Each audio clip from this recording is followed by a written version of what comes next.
Bismillahirrahmanirrahim. Assalamualaikum warahmatullahi wabarakatuh. Perkenalkan, nama saya Trini Setiawati Wulandari dengan NIM 23212312180, Program Studi Hukum Keluarga Islam, kelas HKI 4B. Di sini saya akan memaparkan dan mereview buku tentang hukum acara pidana yang ditulis oleh Dr. Ishak SHM Hum. Yang di sini ada 12 bab. Yang pertama itu ada bab 1 tentang pengertian dan fungsi tujuan hukum acara pidana. Hukum acara perlu diketahui, hukum acara pidana dengan hukum pidana merupakan sesuatu hal yang berkaitan. Hukum acara pidana atau juga disebut dengan hukum formil adalah hukum untuk menegakkan hukum pidana itu sendiri. Jadi hukum acara pidana dengan hukum pidana saling berkaitan. Hukum acara pidana adalah cara untuk melaksanakan hukum pidana orang yang dianggap melanggar ketentuan hukum pidana, tapi dalam hukum acara pidana ini bersifat pasif jika ada pelanggaran hukum pidana saja. Selanjutnya, di dalam bab 1 ini selain ada pengertian, di situ juga ada fungsi dan tujuan. Fungsi dari hukum acara pidana saya memplotkannya menjadi 3, yaitu yang pertama, menentukan perbuatan apa yang dapat dipidana oleh pelaku tindak pidana dengan menemukan fakta menurut kebenaran yang terjadi di lapangan. Yang kedua adalah siapa yang dipidana. Maksudnya di sini adalah hukum acara pidana adalah mencari pelaku sebenarnya, orang yang melakukan pelanggaran hukum pidana. Yang ketiga adalah pidana apa yang dapat dijatuhkan. Maksudnya di sini adalah pelaku mendapatkan hukuman apa dari yang mereka perbuat mengenai pelanggaran hukum pidana yang mereka lakukan. Selanjutnya ada tujuan. Tujuan dari hukum acara pidana adalah mencari kebenaran material.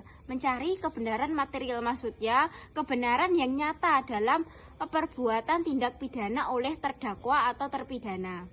Selanjutnya yang bab kedua itu adalah sejarah mengenai pemberlakuan hukum acara pidana di Indonesia.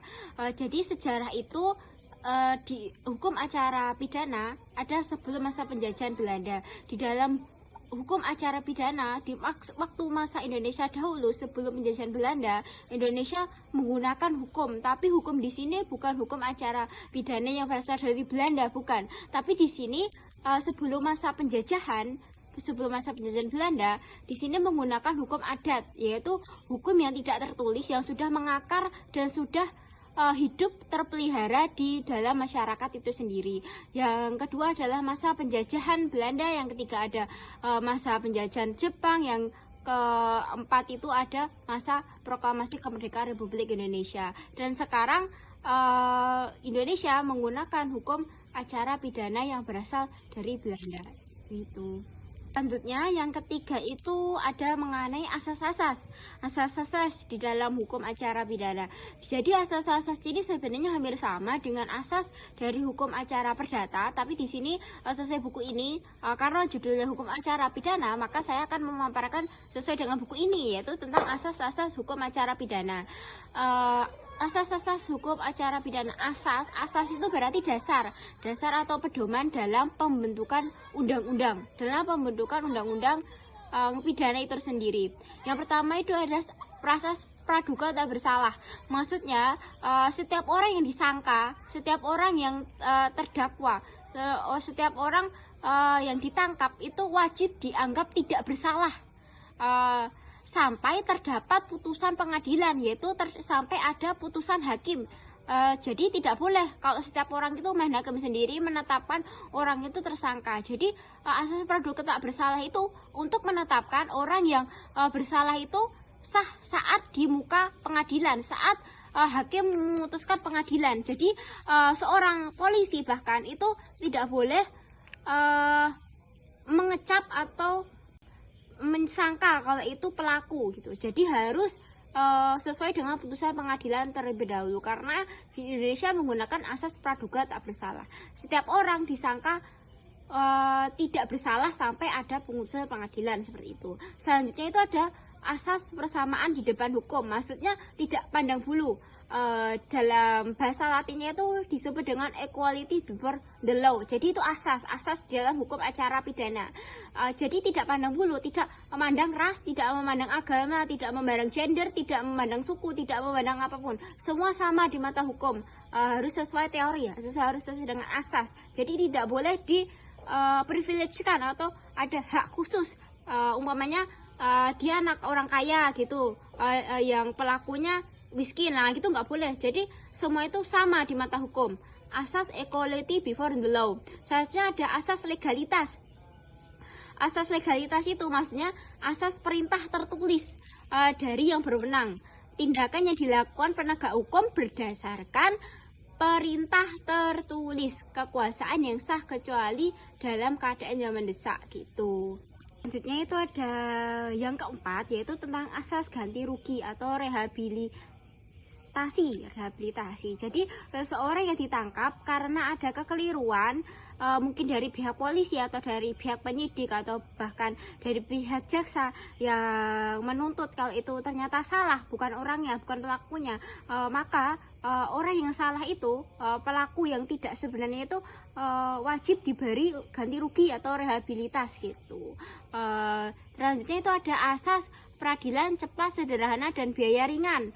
Maksudnya cepat itu tidak terbelit-belit, sederhana itu efektif dan efisien. Ada asas biaya ringan, maksudnya dapat dijangkau oleh masyarakat. Bahkan masyarakat yang kurang mampu pun bisa dengan melampirkan SKTM gitu. Jadi cepat, sederhana, ringan harus ada di dalam asas hukum acara pidana. Selanjutnya ada asas presentasi, maksudnya asas kehadiran terdakwa atau terpidana di dalam persidangan.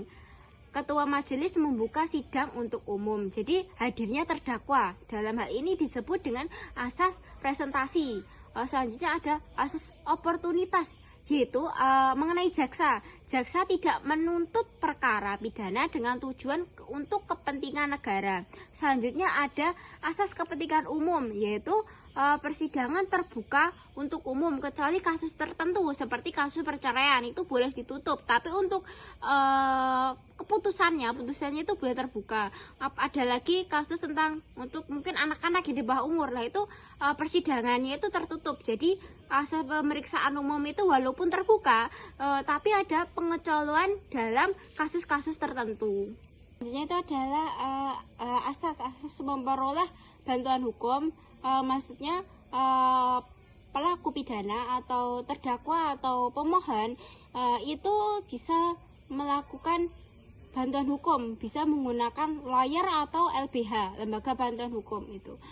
Selanjutnya itu ada pemeriksaan hakim yang langsung dan lisan. Terus ada asas pengawasan, asas pra-peradilan, asas pemeriksaan secara langsung, asas asas personalitas aktif dan pasif. Terusnya ada asas akusator, yang terakhir ada asas formalitas itu. Yang keempat, maksudnya bab keempat itu ada tentang asas wewenang pengadilan untuk mengadili. Yang pertama itu adalah kekuasaan mutlak. Jadi yang disebut dengan kekuasaan mutlak di sini adalah kompetensi absolut, mengadili perkara hanya pada pengadilan yang berwenang saja. Contoh, perceraian orang beragama Islam, maka perceraian itu dilakukan di pengadilan agama.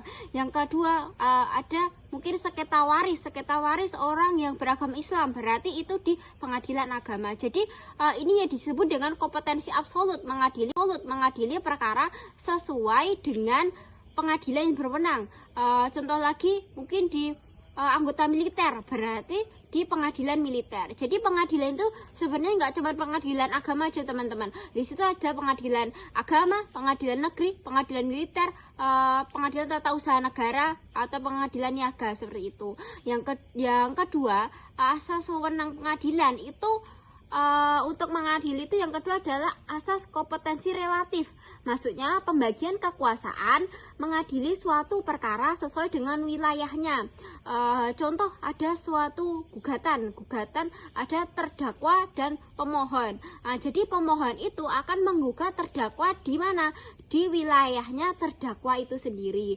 Jika jika itu yang dimaksud dengan kompetensi relatif atau kompetensi yang mengadili suatu perkara berdasarkan wilayah hukumnya. Jadi wilayah hukumnya seperti itu. Yang bab 5 itu masih tentang asas ya teman-teman, mengenai ganti rugi dan rehabilitasi. Jadi seperti yang dulu yang saya omongkan baru aja mengenai asas, mengenai ganti rugi atau rehabilitasi, yaitu jaminan. Sebenarnya jaminan untuk melindungi hak asasi manusia itu sendiri, terutama yang tersangka dapat mendapatkan jaminan perlindungan hak asasi tersangka atau terpidana karena penangkapan dan penahanannya tidak sesuai dengan hukum atau bahkan salah tangkap. Jadi orang yang tersangka atau terpidana itu bisa mengajukan ganti rugi atau rehabilitasi. Selanjutnya itu adalah yang keenam, selanjutnya keenam, bab 6 itu adalah perkara koneksitas, yaitu peradilan terhadap gabungan orang sipil dengan orang militer. Jadi gabungan antara gabungan orang sipil dengan orang militer.